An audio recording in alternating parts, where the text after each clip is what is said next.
Primeiro, Volkswagen Nivus GTS. Motor aqui já bastante conhecido. 250 TSI. Trata-se de um motor 4 cilindros, 1,4 litro turbo, injeção direta de combustível, comando acionado por correia dentada, duplo comando variável. Esse motor aqui tem potência máxima de 150 cavalos. Lembrando que ele é um motor turboflex. Torque máximo dele faz menção ao nome. 250 TSI, ou seja, 250 Nm, que dá aí 25,5 kgfm. Esse motor está associado a uma transmissão automática de 6 marchas e esse carro é tração somente nas rodas dianteiras. Esse motor 250 TSI é amplamente utilizado aí na Volkswagen. Então, além do Nivus GTS, ele também está no Volkswagen T-Cross e atualmente também no Virtus Exclusive. Recentemente estava no Polo GTS, que foi descontinuado com a chegada aqui do Nivus GTS. Mas esse motor no passado já foi usado em vários outros carros, a exemplo de Volkswagen Jetta e até mesmo Volkswagen Tiguan. E olha, também foi utilizado em modelos da Audi, a exemplo de Audi A3 e Audi Q3. No Fiat Fastback Abarth, o motor também é bastante conhecido da Stellantis. Estamos falando aqui do motor T270. Motor 4 cilindros, 1,3 litro turboflex, sistema de injeção direta de combustível e olha só, variação somente no comando de admissão, que é o sistema Multi-Air 3. É um sistema que consegue controlar com muita precisão como que a válvula abre, o tempo que ela abre e também o quanto ela abre, se ela abre mais ou abre menos. Esse motor aqui tem uma potência máxima de 185 cavalos e o torque máximo também faz menção ao nome do motor, o T270, ou seja, 270 Nm, o que dá aproximadamente 27,5 kgfm. O motor aqui está associado a uma transmissão automática de 6 marchas e esse carro também é somente tração nas rodas dianteiras. Esse motor aqui, T270, é amplamente utilizado em vários carros da Stellantis. Então, na Fiat, você tem ele no Pulse Abarth e no Fastback Abarth. Também no Fastback Limited Edition e ainda na Fiat Toro. Quando a gente olha para os carros da Jeep, você encontra esse motor no Renegade, no Compass e no Commander. Uma polêmica aqui sobre essa motorização, por quê? Pessoal, no ano de 2025, alguns modelos da Stellantis tiveram uma redução de potência nesse motor. Saiu de 185 cavalos e caiu para 176 cavalos. O que o mercado falou em geral? Que isso aconteceu por causa do Procon VL8, né? Um programa do governo que obriga a redução de emissões. Então as montadoras fazem essa redução de potência justamente para se adequar às emissões. Mas eu entrei em contato com a Stellantis para tirar essa história limpo. Sabe o que a Stellantis me disse? Que não foi por causa da redução de emissões do Procon VL8. Eles disseram que foram ajustes internos. Bom, estranha essa história, né? Mas outra coisa mais estranha ainda é que essa redução de potência não aconteceu em todos os carros. Então, na Jeep aconteceu no Renegade, no Compass e no Commander. E na Fiat aconteceu na Toro e no Fastback Limited Edition. Segundo a própria Fiat, Fastback Abarth e Pulse Abarth não tiveram a redução de potência. Mas o que realmente interessa são os números de desempenho. Cabe destacar que nós vamos fazer os testes aqui com os carros abastecidos com etanol. E aí tem diferença de aceleração entre etanol e gasolina. Mas no etanol fica assim, Nivus GTS 0 a 100 em 8,4 segundos e Fiat Fastback Abarth 0 a 100 em 7,6 segundos. Velocidade máxima, o Nivus GTS 206 km por hora e o Fastback Abarth com etanol 220 km por hora. Aqui está muito claro, né, que o motor que tem mais potência e mais torque vai entregar mais rendimento, mas nós vamos testar isso para vocês. E sempre lembrando daquela máxima, cavalo que anda mais, bebe mais. E aqui não é diferente. Segundo o Inmetro, olha só, o Fiat Fastback com etanol na cidade faz 7,3 km por litro e na estrada faz 9,1. Enquanto que o carro da Volkswagen na cidade faz 8,1 km por litro e na estrada faz 9,9. Então a gente vê que o carro, apesar de andar menos, é efetivamente mais econômico. A capacidade do tanque de combustível dos dois carros é parecida, ainda que não seja igual. O carro da Fiat tem 47 litros e o carro da Volkswagen são 49 litros. Então, 2 litros a mais e a gente tendo aqui um carro efetivamente mais econômico, certamente a autonomia com um tanque de combustível é maior no carro da Volkswagen. E antes que o sindicato da manta acústica faça a reclamação, olha, os dois carros não têm a manta acústica. Sempre lembrando que a manta acústica, a única função dela é diminuir o ruído para a parte externa do carro. Ela não interfere no que diz respeito ao ruído interno do modelo. E vamos combinar, aqui são modelos que têm essa proposta de entregar mais esportividade. Portanto, ronco do motor aqui não é um problema. E outra coisa, os dois capôs são sustentados por haste convencional. Assistências à condução, as receitas são diferentes. No carro da Fiat, toda assistência à condução está baseada única e exclusivamente nessa câmera aqui no para-brisa. Então esse carro vai ter, por exemplo, alerta de colisão frontal com frenagem automática de emergência. Ele também tem um sistema de aviso de saída de faixa, inclusive com o sistema de permanência, que atua sobre o volante para trazer o carro para dentro da faixa.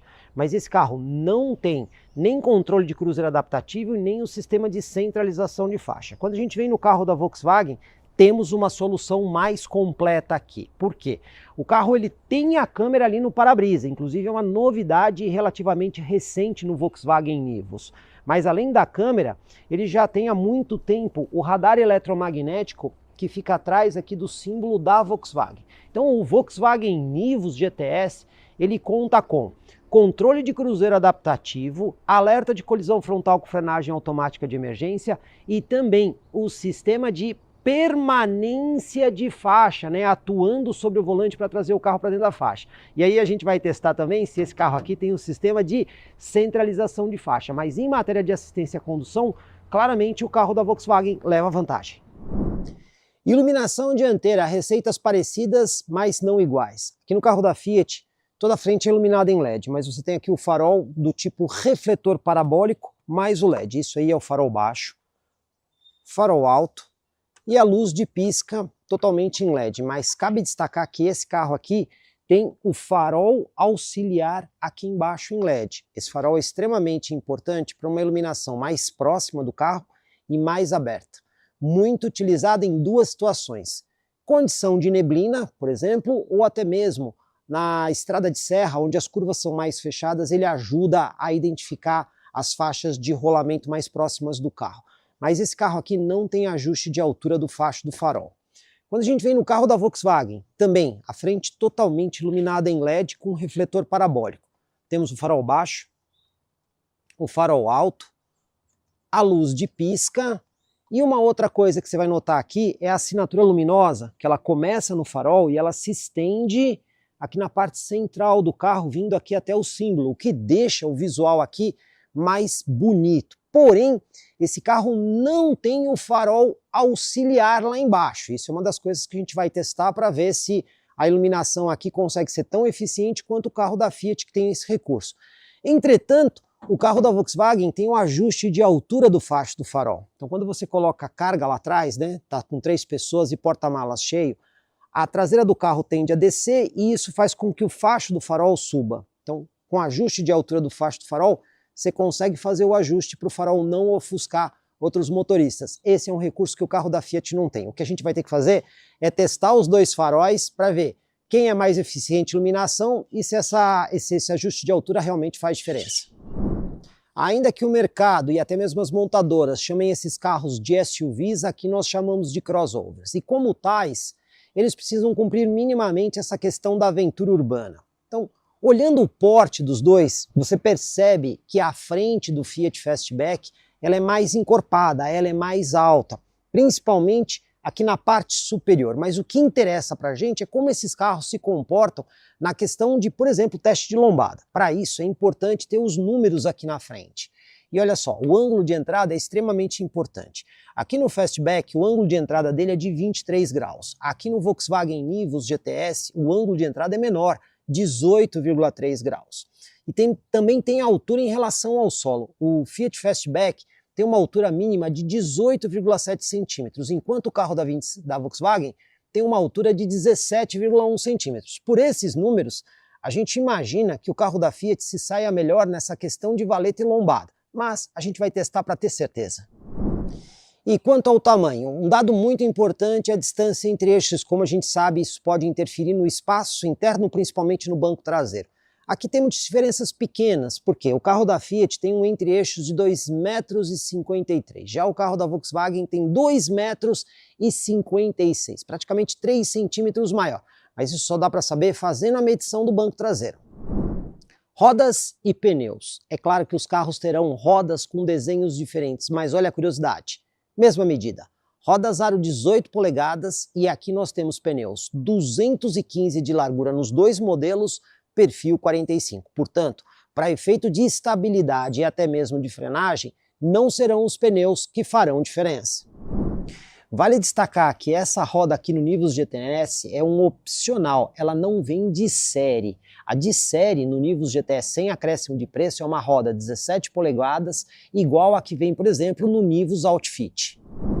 Construção de suspensão, aqui receitas muito parecidas. Ambos os carros têm suspensão independente aqui na frente do tipo McPherson. E a suspensão traseira dos dois, ela é semi-independente com um sistema de eixo de torção. Aqui não há diferença numa parte construtiva. Mas olha, as duas marcas informam que esses carros aqui têm alterações nas suspensões em relação aos modelos normais. Então, no caso do carro da Fiat, se você comparar com outras versões do Fastback, aqui a suspensão ela vai ser mais firme. A mesma coisa foi o que a Volkswagen falou do Nivus GTS em relação às demais versões. A gente vai ter que testar na prática para ver qual dos dois, digamos assim, é mais suave ou mais firme.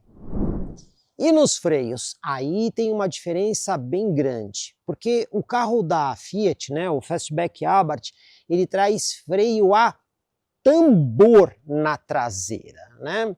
É uma solução que eu diria, não é a mais sofisticada ou até mesmo adequada para esse tipo de carro. Já o carro da Volkswagen vem com freio a disco nas 4 rodas. Como a gente sabe, o freio a disco ele é muito mais eficiente na dissipação de calor, sendo mais indicado para carros de proposta esportiva. Aqui vai uma questão bastante polêmica, mas que eu preciso abrir para falar aqui no nosso comparativo. Muita gente fala que o freio a tambor aqui nesse carro está perfeitamente dimensionado para ele. Inclusive, a gente viu um Pulse Abarth que participou aí de uma prova de 1000 milhas em Interlagos e terminou a prova com o freio a tambor em perfeitas condições. Só que aí tem muita história que não foi contada da forma que deveria ser. Muitos disseram, nossa, isso aí é a prova de que o freio a tambor está perfeitamente adequado para esse carro. E isso definitivamente não é verdade. Por quê? Primeiro, aquele carro que foi lá para a prova das 1000 milhas, você já olhou um daqueles carros por dentro? Já viu como aquele carro é depenado em matéria de várias coisas, até para atender às legislações de automobilismo? Então, para começar, aquele carro não tem o mesmo peso de um carro normal. Outra coisa muito importante. Aquele carro correu com o quê? Com apenas um piloto no banco dianteiro. E o freio aqui atrás vai fazer muita diferença quando o carro está carregado, quando você tem 3 pessoas aqui no banco traseiro e o porta-malas cheio. Aí, esse freio traseiro será mais demandado. E todo mundo sabe que piloto que é piloto não usa tanto assim o freio, né? O piloto freia antes da curva e depois faz a curva acelerando. E num carro desses, normalmente, grande parte da frenagem está concentrada ali no eixo dianteiro, ou seja, 70%, 80% da frenagem é ali, fica muito pouco aqui atrás. Então, um teste verdadeiro de um freio aqui na parte traseira é colocar o carro completamente carregado e descer uma serra com o pé no freio. E nessa situação, eu garanto para vocês que um sistema de freio a disco será muito mais eficiente do que um sistema de freio a tambor. Então, mesmo que esse freio ainda esteja adequado para as atribuições ou as características do Fastback Abarth, definitivamente não é a melhor solução se você quer um sistema de freio mais eficiente. O freio a disco sempre será melhor. Outra diferença que existe aqui entre os dois modelos. Ambos possuem aí 4 sensores de estacionamento aqui na frente, mais 4 sensores de estacionamento na parte traseira e câmera de ré. Mas você vai notar que o carro da Volkswagen tem sensores a mais. Se você olhar aqui na frente, existe um sensor aqui na lateral dianteira e tem mais um outro sensor ali na lateral traseira. Então esse carro, em vez de ter 8 sensores, ele tem 12 sensores. Por que acontece isso? O carro da Volkswagen tem o sistema de Park Assist, que permite que o carro manobre automaticamente para você o volante quando você vai colocar ou tirar o carro de uma vaga. Isso pode ser vaga de rua ou até mesmo vaga de shopping. Você só precisa acelerar e frear e mudar o câmbio, né, para drive ou para ré. Mas a manobra o carro faz para você. Esse é um recurso que não está disponível aqui no carro da Fiat. Portanto, é um recurso a mais do Nivus GTS. Outra diferença importante em favor aqui do carro da Volkswagen. O Fiat Fastback Abarth, pessoal, ele tem apenas 4 airbags. São 2 airbags frontais e 2 airbags laterais à região do tórax. A própria Fiat diz que esse airbag lateral ele também tem uma bolsa que acaba protegendo a região da cabeça. Mas o carro da Volkswagen são 6 airbags, né? 2 frontais, 2 laterais e 2 de cabeça que protegem inclusive a parte de trás, a cabeça dos passageiros que vão na parte de trás. Então nesse ponto não há o que discutir. Um carro com 6 airbags sempre será mais seguro do que um carro equipado apenas com 4 airbags. Os dois carros aqui possuem sistemas de chave presencial e inclusive algumas funções aqui na chave. Então vamos lá. O carro da Volkswagen está aberto e destrancado. Apertou para trancar o carro, olha aí, ele já faz o rebatimento do espelho e o fechamento dos vidros de forma automática. O carro da Fiat, vou apertar aqui para trancar, apertei para trancar, ele também faz o levantamento dos vidros e depois de um tempinho, ele também recolhe ali os espelhos. Nesse ponto temos duas funções iguais. Comprecar é ideal para quem quer vender, Comprecar é ideal para quem quer comprar. Se precisou vender ou comprar, acesse hoje mesmo Comprecar. Acesse comprecar.com.br. Comprecar.